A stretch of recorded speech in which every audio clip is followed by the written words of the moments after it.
সুপ্রিয় দর্শক, স্বাগতম আপনাদেরকে আতঙ্কের নিশীথের নতুন একটি এপিসোডে। আমি আছি আপনাদের সাথে রূপক আহমেদ, এবং আজকের যে স্টোরিটা আছে সেটা হচ্ছে আমার এক বড় ভাইয়ের সাথে ঘটেছে। এবং থাম্বনেল অ্যান্ড টাইটেল দেখে অবশ্যই আপনারা বুঝতে পেরেছেন যে এটা একটা সুইসাইড নিয়ে story. But the point is, একজন মানুষ হচ্ছে সুইসাইড কখন করে?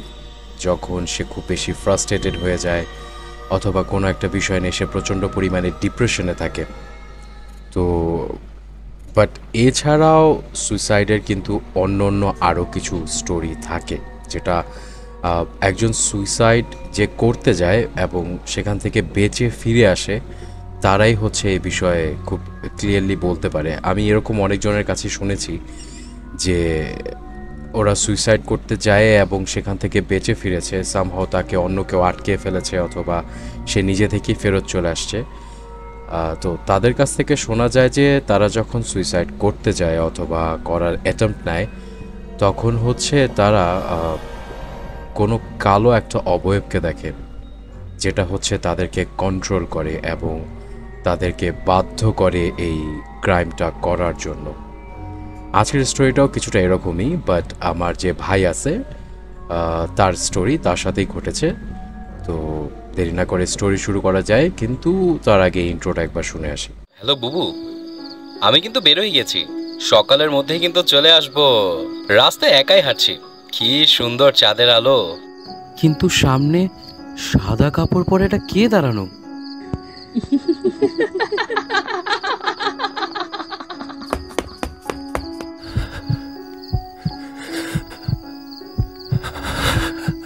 ওরে আল্লাহ, ওরে আল্লাহ, এটা আমি কি দেখলাম?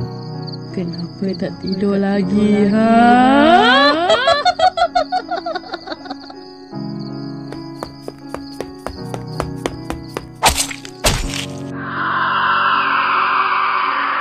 ওয়েলকাম টু আতঙ্কের নিশীথে।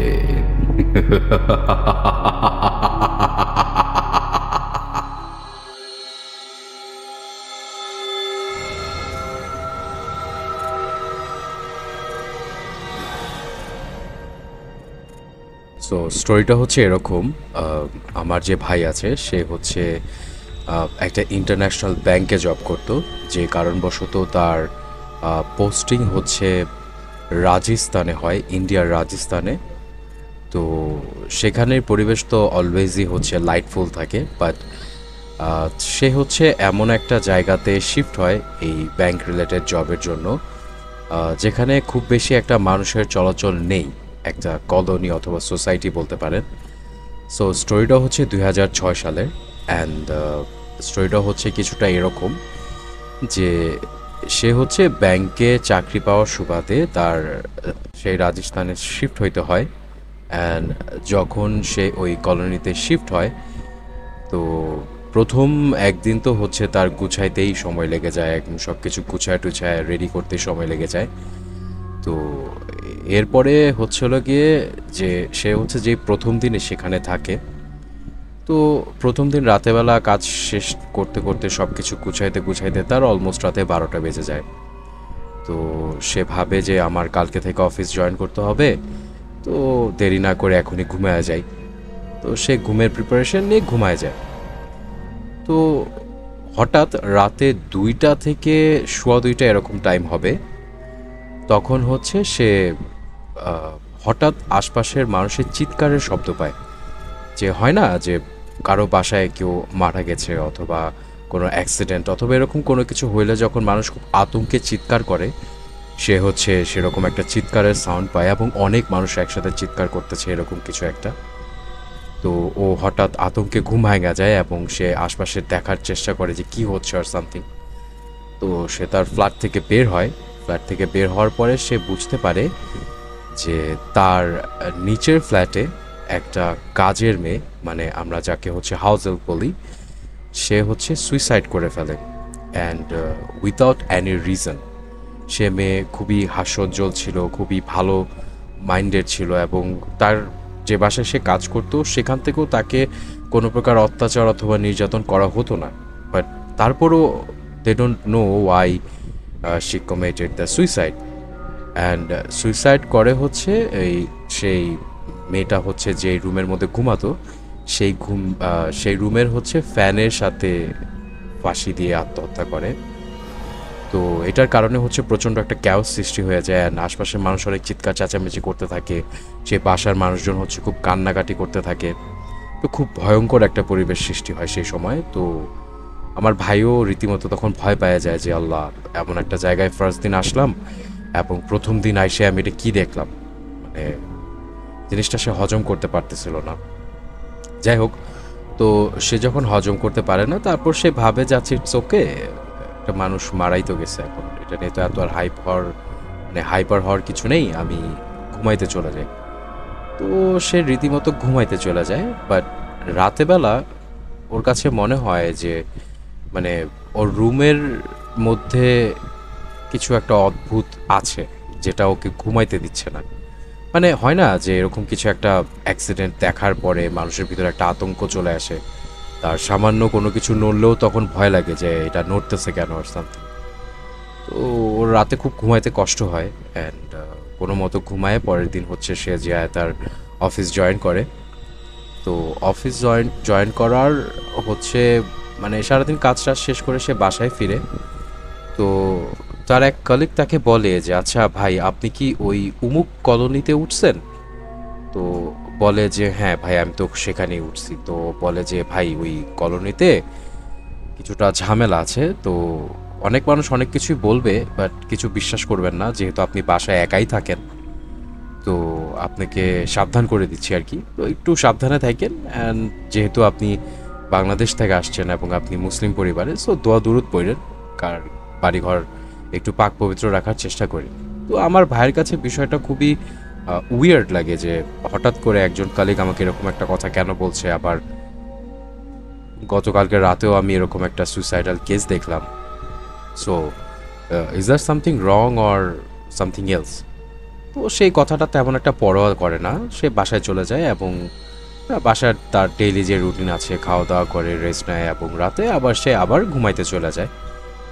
এবং পরের দিন রাতেবেলা ঠিক 2টা থেকে সোয়া 2টা এরকম টাইম হবে, আবার হচ্ছে সেরকম চিৎকার চেঁচামেচির সাউন্ড হয় এবং সে তো আতঙ্কে ঘুম ভেঙে যায় তার।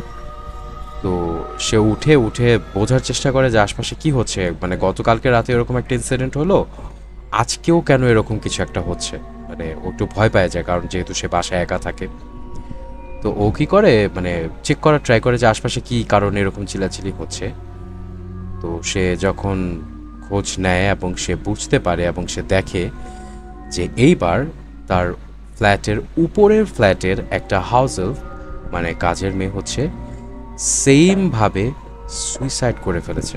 অ্যান্ড এই মেয়ের সিচুয়েশনও সেম, সে কোনোভাবেই হচ্ছে মানে কোনো ডিপ্রেশন অথবা ফ্রাস্ট্রেশনে ছিল না, বাট সামহাও একবারে সেমভাবে ওই গলায় ফাঁস দিয়ে হচ্ছে ফ্যানের সাথে সুইসাইড করে ফেলে। তো এটা দেখে তো সে মানে একটু ভয় পেয়ে যায় যে এটা কি হইলো, মানে এমন কেন হচ্ছে, 2 দিন যাবৎ থাকতেছি, 2 দিনে 2টা সুইসাইড দেখে ফেললাম, এটা কেমন কথা। তো এরপরে হচ্ছে সে ভাবে যে না, সামথিং ইজ রং, আমার মনে হয় আশপাশে একটু খোঁজ নিয়ে দেখা উচিত যে এটা কি কারণে হচ্ছে অথবা কেন এরকম সিচুয়েশন ক্রিয়েট হচ্ছে এখানে। তো সে 2-4 জনকে জিজ্ঞেস করে বিষয়টা। তো ওই সোসাইটির যে দারোয়ান ছিল, সে এই কথাটা শুনে না তেমন কেমন যেন একটা অ্যাভয়েড করার ট্রাই করে, মানে কথাটা কাটায় যাওয়ার ট্রাই করে যে না, এরকম তো কিছু না, ওই মেয়েদের মধ্যে কোনো সমস্যা ছিল তাই হয়তো ওরা ওভাবে সুইসাইড করছে। যাই হোক, তো এই কথা শোনার পরে তো সে ভাবে যে আচ্ছা ঠিক আছে, দেখি আরও 2-3 দিন দেখি কি অবস্থা হয়। তো পরের দিন রাতে বেলাও সেম সিচুয়েশন, আবার কেওসের সাউন্ড হয়, আবার চিল্লাচিল্লির সাউন্ড হয় এবং এবার দেখে যে একটা বাসার মেয়ে, মানে বাড়িওয়ালার মেয়ে আর কি, মানে ও কাজের মেয়ে না, ভালো, সে হচ্ছে নিজের রুমের ভিতরে নিজেকে পেট্রোল ঢেলে আগুন দিয়ে নিজেকে জ্বালিয়ে সুইসাইড করে ফেলে। তো এভাবে করে লাগাতার 3 দিন 3টা সুইসাইড সে দেখে এবং এই জ্বলে যাওয়া লাশটা খুবই বীভৎস ছিল। এটা দেখেও একটু ভয় পাওয়া যায় এবং সে ভাবে যে আমি মনে হয় খুব ভুল একটা জায়গায় চলে আসছি, এইখানে মনে হয় আমার থাকাটা উচিত হচ্ছে না, আমি দেখি কথা বলে বাসাটা চেঞ্জ করে ফেলবো, কারণ দিস ইজ নট রাইট। আমার কাছে কেমন যেন উইয়ার্ড লাগছে বিষয়টা, যে লাগাতার 3টা সুইসাইড দেখে ফেললাম আমি। তো এ কথা ভাবার পরে সে হচ্ছে চিন্তা করে যে আচ্ছা কিছু একটা করা যাবে ভাবনে। এইভাবে করে সে হচ্ছে লাগাতার 7 দিনে 7টা সুইসাইড দেখে, মানে লাগাতার এক সিরিয়ালে 7টা হচ্ছে সুইসাইড হয় সেই সোসাইটির ভিতরে। এবং 7 জনের 7জনই হচ্ছে টিনেজের মেয়ে, মানে বয়স হয়তো বা 13 থেকে 17-18-র ভিতরে, 18 না 17-র ভিতরে।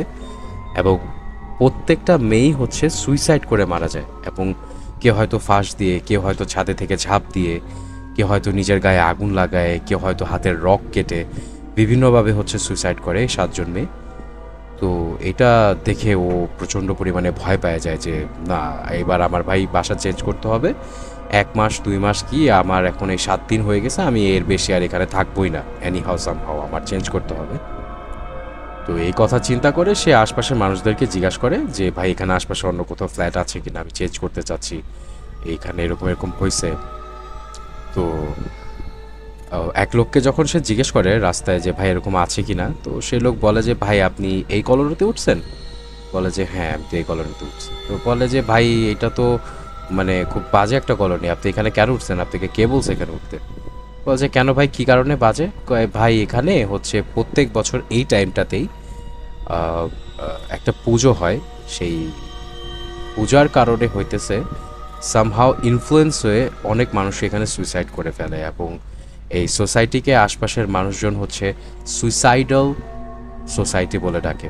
তো এখানে যারা আগে থেকে ছিল তারাই থাকে, নতুন করে কেউ বাসা নেওয়ার ট্রাই করে না। হয়তো বা আপনি একটা বাসার ফ্ল্যাট খালি পাইছেন, এবং আমি যতদূর মনে করি আপনি খুব কম দামেই পাইছেন, তাই হচ্ছে আপনি বাসাটা চেঞ্জ করছেন, রাইট? তো আমার ভাই বলে যে হ্যাঁ আমি খুব কম রেটে পাইছি, তা আমি তো বেসিক্যালি বাংলাদেশের, আমি এখানে আসছি জব করার জন্য, তো খুব কমে পাওয়ার কারণে আমি এখানে উঠছি। বলে যে ভাই আপনি যত তাড়াতাড়ি পারেন বাসাটা চেঞ্জ করেন, কারণ এখানে একটা খারাপ এন্টিটি আছে, যেটা মানে একটা প্যারানর্মাল কিছু একটা আছে, যেটা হচ্ছে মানুষকে হচ্ছে ফোর্স করে সুইসাইড করার জন্য, এবং এই শুধু এই পুজোর টাইমটাতেই করে, এছাড়া করে না।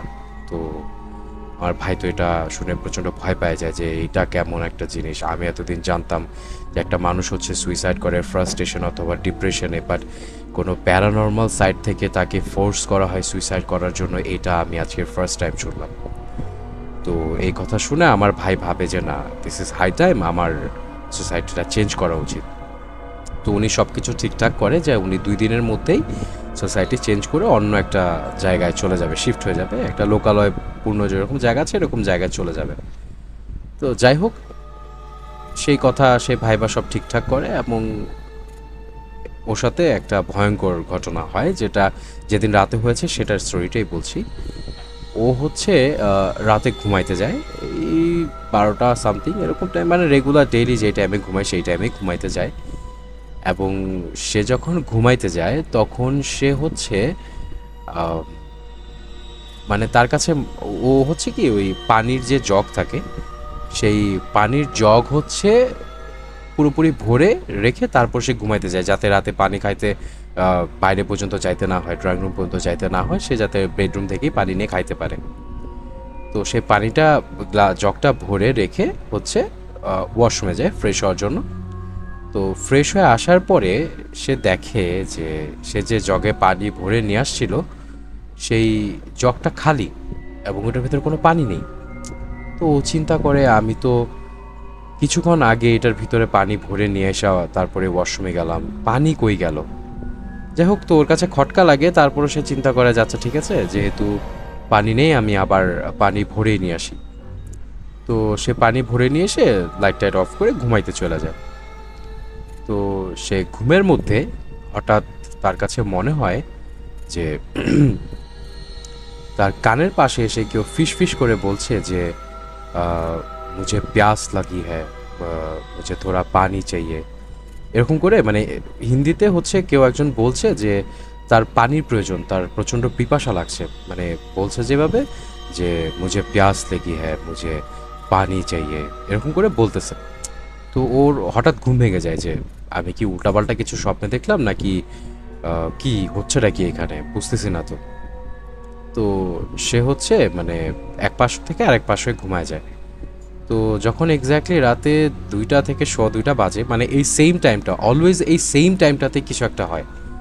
তো ও হচ্ছে ঘুমাইতেছিল এবং মানে হঠাৎ করে তার কাছে মনে হয় যে তার পা ধরে কেউ টান দিছে। মানে সে ঘুমাচ্ছে বাট তার পা ধরে কেউ জোরে একটা টান দিছে। তো ও তো ভয় পায় যায় এবং আতঙ্কে ঘুমের থেকে উঠে যে কী হয়েছে দেখার জন্য। তো সে উঠে বসার পরে মানে তার কাছে মনে হয় যে তার এক্স্যাক্টলি পিছন থেকে কেউ বসে তাকে বলতেছে যে মুঝে প্যাস লেগি হ্যায়, মুঝে থোড়া পানি চাইয়ে। মানে ওর কাছ থেকে লিটারালি পানি চাইতেছে কেউ একজন, কিন্তু ও কিন্তু ওই ফ্লাইটে মানে ও কিন্তু ওই ফ্ল্যাটে একা, মানে ওর সাথে আর কেউ থাকতেছে না। তো ওকে ও সময়ে ওর কাছ থেকে পানি কে চাবে। তো ও তো ভয় পায় যায় এবং বুঝতে পারে যে সামথিং ইজ রং, ওর আশপাশে কিছু একটা আছে। তো হঠাৎ তার কাছে মনে হয় যে তার কাঁধের উপরে কেউ একটা হাত রাখছে এবং মনে হয় যে কোনো ছোট একটা মেয়ে ওর কাঁধে হাত রাখছে। অ্যান্ড যখন তার কাছে বলছিল যে মুঝে প্যাস লেগিয়ে, মুঝে পানি চাইয়ে, তো এরকম মানে ভয়েসটা হচ্ছে এরকম ছিল যে মেয়ে এবং ছেলে মিলানো একটা ভয়েস, খুব কর্কশ একটা ভয়েস। তো ও তো ভয় পেয়ে যায় এবং ভয় পায় কী করে, মানে তাড়াতাড়ি বেডরুম থেকে বের হয়ে যাওয়ার ট্রাই করে। মানে সে ভাবে যে আমি ফ্ল্যাট থেকে বের হয়ে যাই, সামথিং ইজ রং। তো যখন সে ফ্ল্যাট থেকে উঠতে যায় তখন দেখে যে তার দোনো পা হচ্ছে অবশ হয়ে গিয়েছে এবং সে নড়তে পারতেছে না। তো ও ভাবে যে মানে ও ভয় পাইতে থাকে যে কি হলো, আমার পা কেন কাজ করতেছে না। তখন সে খেয়াল করে যে তার হাত আস্তে আস্তে অবশ হয়ে যাচ্ছে।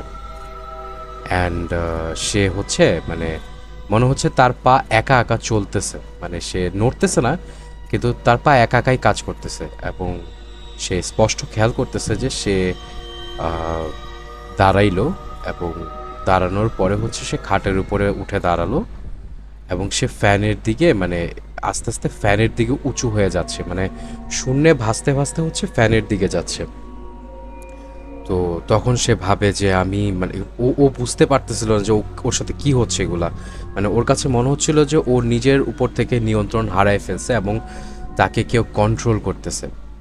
তো সে ভালো করে খেয়াল করে দেখে যে তার মাথার উপরে যে ফ্যানটা ছিল সেটাতে একটা মানে মেয়েরা হয় না যে হিন্দিতে চুনরি বলে অথবা বাংলায় বলতে গেলে ওড়না, যেটাকে আর কি। তো এরকম কিছু একটা হচ্ছে ফাঁসের মতো করে বাঁধা সেই ফ্যানের মধ্যে। এবং সে খেয়াল করলো সে আস্তে আস্তে শূন্যে ভাসতে ভাসতে সেই ফ্যান পর্যন্ত যাইতেছে এবং মানে ওর কাছে মনে হচ্ছে যে ওকে কেউ ফোর্স করে ফাঁস দেওয়ার ট্রাই করতেছে। তো এটা দেখে তো প্রচণ্ড ভয় পায়, মানে ও প্রচণ্ড ভয় পাচ্ছে but he can do anything. ওর কিছুই করার ছিল না, কারণ ওর পুরো নিজের শরীরের নিয়ন্ত্রণ ওর হাতে ছিল না। তো ও আস্তে আস্তে হচ্ছে সেই ফাঁস পর্যন্ত যায় এবং যাওয়ার পরে হচ্ছে ওর গলার মধ্যে হচ্ছে সেই ফাঁসটা অটোমেটিক্যালি ঢুকে যায় এবং তার কাছে মনে হচ্ছিল যে সে এখনই জোরে ফাঁস লেগে যাবে অর সামথিং। এরকম একটা টাইমে তার হঠাৎ মনে আসে যে এখানে কোনো একটা এন্টিটি আছে যেটা হচ্ছে মানুষকে ফোর্স করে সুইসাইড করার জন্য। তো ও সাথে সাথে হচ্ছে দোয়া দুরুদ পড়া স্টার্ট করে, মানে সূরা পড়া স্টার্ট করে এবং সূরা পড়তে পড়তে মানে ওর কাছে মনে হচ্ছে যে ফাঁস লেগে যাচ্ছে এবং ও সূরা পড়তে থাকে একদম খুব মানে খুব লাউড ভয়েসে সূরা পড়ার ট্রাই করে যে যদি আশপাশে কিছু থাকে সেটা পালায় যাওয়ার ট্রাই করবে আর সামথিং। তো সে খুব লাউড ভয়েসে সূরা পড়া স্টার্ট করে এবং তখন তার কাছে মনে হয় যে একটা কালো অবয়ব যার ফেস হচ্ছে ফুললি বার্নড, মানে চেহারা অর্ধেকের বেশি জ্বলে গেছে, একটা মেয়ে তার একদম চেহারা বরাবর সামনে এসে বলে যে মুঝে প্যাস লगी थी लेकिन किसी ने मुझे पानी नहीं दिया था। এই কথাটা বলার সাথে সাথে হচ্ছে আমার যে ভাই আছে তার শরীরে একটা জোরে ঝাটকা লাগে এবং সে এক ঝাটকায় খাটের উপর পড়ে যায়। একদম মনে হয় যে সে শূন্য থেকে খাটের উপরে পড়লো। পড়ার সাথে সাথে তার কাছে মনে হয় যে কিছু একটা ওর মানে শরীরের উপরে ভর করে বসে আছে, ওকে নড়তে দিচ্ছে না। তো তারপরে সে দোয়া দুরুদ পড়তেই থাকে এবং একটা মুহূর্তে যায় তার কাছে মনে হয় যে না, যে জিনিসটা আমার উপরে কোনো প্রভাব ফেলার চেষ্টা করছিল সেটা চলে গেছে এবং তার বডি হালকা হালকা আস্তে আস্তে রিল্যাক্স হয়ে যায়, তার পা নিজে থেকে নিজে কাজে লাগাতে পারতেছে, তার কাছে এমন মনে হয়। তো সে সাথে সাথে সেখান থেকে উঠে দাঁড়ায় এবং এক দৌড়ে হচ্ছে সে ফ্ল্যাট থেকে বের হয়ে যায়। বের হয়ে সে চিৎকার চেঁচামেচি করা স্টার্ট করে। হ্যাঁ, চিৎকার চেঁচামেচি করা স্টার্ট করে এবং এটা শুনে তার পাশের ফ্ল্যাটের যারা ছিল তারা দৌড়ায় বের হয়ে যায়। এবং যখন অন্যজন সবাই দৌড়ে বের হয় ওকে জিজ্ঞেস করে যে ভাই কি হয়েছে, আপনার কি হয়েছে? তো বলে যে ভাই আমার সাথে এরকম খুব খারাপ একটা জিনিস হয়েছে, আমি এরকম দেখছি এবং আমি এখান থেকে বেঁচে বের হয়ে আসছি, আমাকে প্লিজ হেল্প করেন, আমার ফ্ল্যাটের ভিতরে কিছু একটা আছে। তো এটা শুনে বাকি সব ফ্ল্যাট মেম্বাররাও প্রচণ্ড ভয় পেয়ে যায় এবং বলে যে ভাই আপনি আমাদের ফ্ল্যাটে এসে ঢুকেন, আপনার ফ্ল্যাটে যাওয়া লাগবে না, কারণ খুব সম্ভবত আপনার ফ্ল্যাটের ভিতরে লুকায় আছে। লুকায় আছে বলতে আমি বোঝাচ্ছি, লুকাই একটা মেয়ের নাম এবং এই মেয়েটা হচ্ছে এই সোসাইটিতেই থাকতো। তো তাকে হচ্ছে সেখান থেকে ভিতরে নিয়ে যাওয়া হয় এবং আমার ভাই তখন খেয়াল করে যে ঘড়িতে এক্স্যাক্টলি 2:15 বাজে, মানে সেই এক্স্যাক্টলি একটা টাইম, 2টা থেকে 2:15, এই 15 মিনিটের ভিতরেই কিছু একটা হয় এবং তার কাছে মনে হচ্ছিল যে এই 15 মিনিটের মধ্যেই তার সাথে এত ইনসিডেন্ট হয়ে গেছে। তো সে হচ্ছে আর নিজের ফ্ল্যাটে যায় না, কোনো মতো বাইরে থেকে দরজাটা আটকায় দেয় এবং পাশের যে ফ্ল্যাট আছে, যে ভাই মানে অন্য লোকদের বাসা ছিল, সেখানে গিয়ে সে বসে এবং বাকি ফ্যামিলি মেম্বারদেরকে জিজ্ঞেস করে যে ভাই এই লুকাইটাকে, হোয়াট ইজ লুকাই?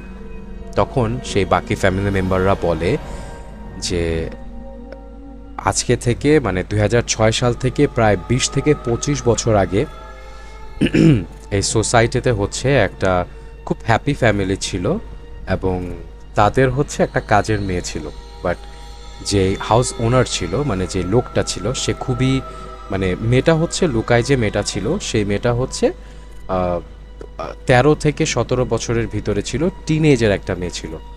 অ্যান্ড যেই হাউস ওনার ছিল, যে লোকটা ছিল, সে খুবই খারাপ দুশ্চরিত্রের একজন লোক ছিল এবং সে লোকটা হচ্ছে মানে একদিন হচ্ছে বাসায় অন্য ফ্যামিলি মেম্বাররা কেউ ছিল না, তো ফ্যামিলি মেম্বাররা না থাকার কারণে সেই লোকটা হচ্ছে সে লুকায় যে মেয়েটা, তাকে হচ্ছে রেপ করার ট্রাই করে অ্যান্ড রেপ করে অলরেডি। এবং এরপরে হচ্ছে যখন মেয়েটা খুব কান্না করে এবং চিৎকার চেঁচামেচি করে সবাইকে জানায় দিতে চায় বিষয়টা, তখন মেয়েটা খুব মানে ড্যামেজ অথবা খুব আহত অবস্থায় হচ্ছে পড়া ছিল, বাট মেয়েটা বারবার বলতেছিল যে আমি আপনার ওয়াইফকে বলে দিব আপনি আমার সাথে কি করছেন, আমি আপনার ফ্যামিলি মেম্বারদেরকে বলে দিব আপনারা আমার সাথে কি করছেন। তো এই কথা মানে মেয়েটা যখন আর্তনাদ করে কথা বলতে থাকে, তখন সেই হাউস ওনারটা হচ্ছে সেই মেয়েটার গায়ে পেট্রোল ঢেলে আগুন দিয়ে মেয়েটাকে জ্বালিয়ে দেয় এবং জ্বালিয়ে দিয়ে হত্যা করে। তো এরপরে হচ্ছিল গিয়ে নর্মাল প্রসিজিওর অনুযায়ী পুলিশ আসে এবং সবাইকে জানানো হয় যে মেয়েটা সুইসাইড করেছে এবং কেন সুইসাইড করেছে এটার রিজন কেউ জানে না। অ্যান্ড যে লোকটা হচ্ছে এই কাজটার সাথে জড়িত ছিল, সেই লোকটার ব্যাপারে আশপাশের মানুষ সবাই খুব ভালো জানতো, তো ওনার উপরে কেউ সন্দেহ করেনি। তো সামহাও ওই লোকটা বেঁচে যায়, কিন্তু কথা হচ্ছে এখানে যে ওর 2 বছর পরে যে লোকটা এই কাজটা করে, সে হচ্ছে এই সোসাইটির ছাদে থেকে ঝাঁপ দিয়ে আত্মহত্যা করে এবং সবাই বলে যে ওর পরেই হচ্ছে এই লুকায়ের যে আত্মা, সেটাকে হচ্ছে এই সোসাইটির ভিতরে প্রায় দেখা যায়। এবং যখন হচ্ছে এই মানে লুকাইকে যখন হত্যা করা হয়েছিল, তখন ওর আগে মানে একটা পুজোর টাইম চলতেছিল এবং সেই কারণবশত বাকি ফ্যামিলি মেম্বাররা অন্য কোথাও ঘুরতে গিয়েছিল। তো লোকটা যখন সুইসাইড করে ফেলে, ওর পর থেকে হচ্ছে লুকাইকে অনেক বেশি পরিমাণে এই সোসাইটির ভিতরে দেখা যায়, যে হাফ বার্নড একটা ফেস, একটা টিনেজের মেয়ে, এবং ম্যাক্সিমাম টাইমই হচ্ছে ওর কাপড় ছেঁড়া থাকে এবং ও হচ্ছে এই সোসাইটির ভিতরেই ঘুরঘুর করতে থাকে। এবং ওর পর থেকে এই এতদিন পর্যন্ত, আপনি আসার আগ পর্যন্ত, প্রত্যেক বছরই হচ্ছে এই পুজোর টাইমে এই সোসাইটির ম্যাক্সিমাম কাজের মেয়ে হচ্ছে সুইসাইড করে ফেলে এবং সবার ধারণা হচ্ছে এটা যে সেই লুকাই হচ্ছে তাদেরকে ফোর্স করে সুইসাইড করতে বাধ্য করে, কারণ সে লুকাই চায় না যে এইখানে কোনো কাজের মেয়ে অথবা হাউস হেল্প থাকুক, কারণ সে থাকতে পারেনি, তার সাথে খারাপ হয়েছে এবং অন্য কারোর সাথে যাতে অন্য কোনো খারাপ কিছু না হয়, তাই সে ফোর্স করে বাকিদেরকে আগে থেকেই সুইসাইড করায় ফেলে। অ্যান্ড আমার ভাই এই স্টোরিটা শোনার পর তো বুঝতে পারে যে হ্যাঁ, তাহলে সে অন্ধকারের মধ্যে ফেস বার্ন কাকে দেখেছে, সে ওই লুকাইকেই দেখেছিল। যাই হোক, এখন আমার ভাইয়ের উপরে কেন এই বিষয়টা অ্যাট্যাক করেছে সেটা তো নো আইডিয়া, কেউ বলতে পারবে না, আমার ভাই ভালো জানে না। তো সে যখন বুঝতে পারে যে না এখানে থাকাটা তার জন্য রিস্ক হয়ে যাচ্ছে, তো ওর পরই হচ্ছে সে মানে পরের দিনই সে ফ্ল্যাটটা ছেড়ে দেয় এবং ছেড়ে হচ্ছে অন্য একটা জায়গায় চলে যায়। তো ওর পরে হচ্ছে আমার ভাইয়ের উপরে কিছু উল্টাপাল্টা এন্টিটি অ্যাটাক করার ট্রাই করেছিল, মানে তাকে ভয় দেখানোর ট্রাই করেছিল রাতে বাসা ফেরার সময় রাস্তায়। তো আমার ভাই হচ্ছে একটা পর্যায়ে যায়, বছরখানেক ওখানে জব করার পরে সে ভাবে যে না, this place is not for me. তো সে হচ্ছে বাংলাদেশে চলে আসে। বাংলাদেশে চলে আসার পর হচ্ছে সে বলছিল আমাকে যে ওর পরেও হচ্ছে বাংলাদেশও 2 থেকে 3 বার লুকাইকে দেখছে, এবং 2 বার হচ্ছে স্বপ্নে দেখছে, এবং একবার হচ্ছে সে নিজের বাসার ভিতরেই লুকাইকে দেখছে। তো পরে সে হচ্ছে মানে শরীর বন্ধ করার তাবিজ টাবিজ পড়েছিল কয়েক বছর পরে, আর পরে নাই। তো যাই হোক, দিস ইজ দ্য স্টোরি। আপনাদের কাছে স্টোরি কেমন লেগেছে অবশ্যই জানাবেন, আর যদি ভিডিওটা ভালো লাগে তাহলে অবশ্যই লাইক করবেন, আমার চ্যানেলটিকে সাবস্ক্রাইব করবেন, কারণ আমি এরকমই আমার সাথে ঘটা, আমার ফ্রেন্ডদের সাথে ঘটা, আমার আশপাশের মানুষের সাথে ঘটা এবং আপনাদের সাথে ঘটা স্টোরিগুলো হচ্ছে শেয়ার করি। আপনারা চাইলে আমার সাথে স্টোরি শেয়ার করতে পারেন, সেটার জন্য আমার ইমেল অ্যাড্রেসটি ডিসক্রিপশনে দেওয়া থাকবে। সো আজকে এ পর্যন্তই, দেখা হবে নেক্সট এপিসোডে।